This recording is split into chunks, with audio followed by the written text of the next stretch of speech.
किसानों को 50 किसानों को रेड फोर्ट के अंदर किसने जाने दिया और क्यों जाने दिया? क्या होम मिनिस्ट्री का काम नहीं है कि रेड फोर्ट पे इनको नहीं जाना चाहिए, अलाउ करना चाहिए?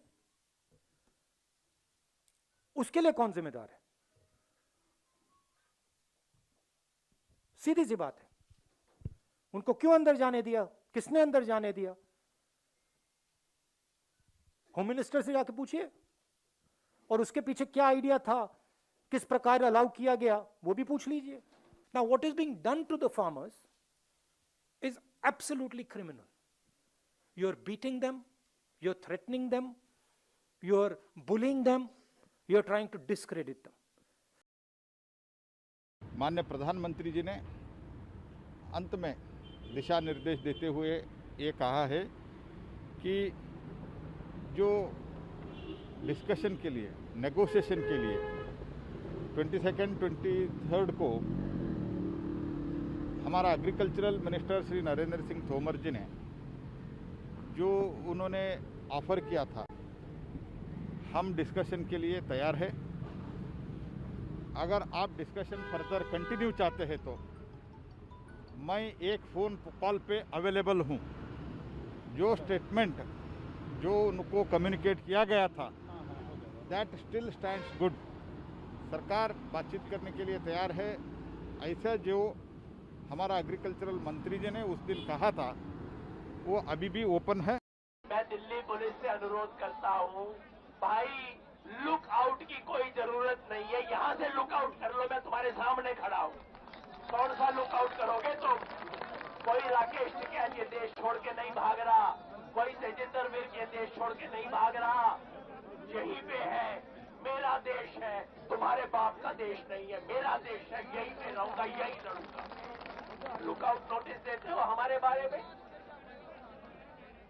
तो इन तमाम लोगों को पुलिस का जो खेल खेला जा रहा है उसके बारे में, तो ये 4 दिशाओं से हमला हो रहा है मेरे दोस्तों, और किसानों ने इन चारों हमलों का जवाब दे दिया। राकेश टिकैत जी, आपके 4 बूंद आंसू ने, मेरे भाई राकेश टिकैत के 4 बूंद आंसू ने किसान के ऊपर जो कलंक लगा था उसको 4 बूंद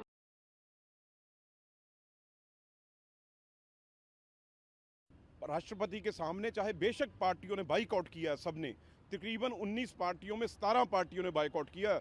आज शर्म की बात है ये, लेकिन हम जरूर किसान की आवाज़ जो अंदर पार्लियामेंट में सेंट्रल हॉल में जब लोकसभा और राज्यसभा, जहां आज दुनिया के भी सारे एम्बेसडर राष्ट्रपति जी को सुनने आते हैं, भाषण सुनने आते हैं, सारा मीडिया हेड्स वहां पे होते हैं, वहां पे सेंट्रल हॉल में और लोकसभा और राज्यसभा को वहां किसान के हित के नारों के साथ वहां पे गूंजेगा। और इनके जो सोए हुए कान हैं, जो ये कुंभकर्णी नींद सोए हुए हैं, इतने लोग मर गए यार, सोने देते हैं, वो नींद कैसे आ जाएगी? हमें तो यहाँ इस झुग्गी में कभी किसानों की, जहाँ से अब हम पार्लियामेंट के अंदर जा रहे हैं किसान की झुग्गी से, हमें तो नींद आई नहीं।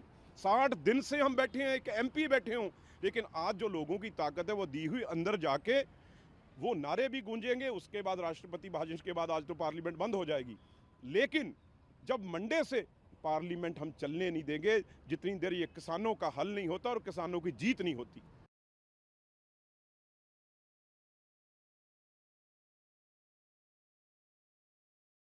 जब हम लाल किला में जाते हैं, तो हम भी कई बार गए हैं, तो वहाँ लाल किला में अंदर चढ़ के कोई पहुँच जाए,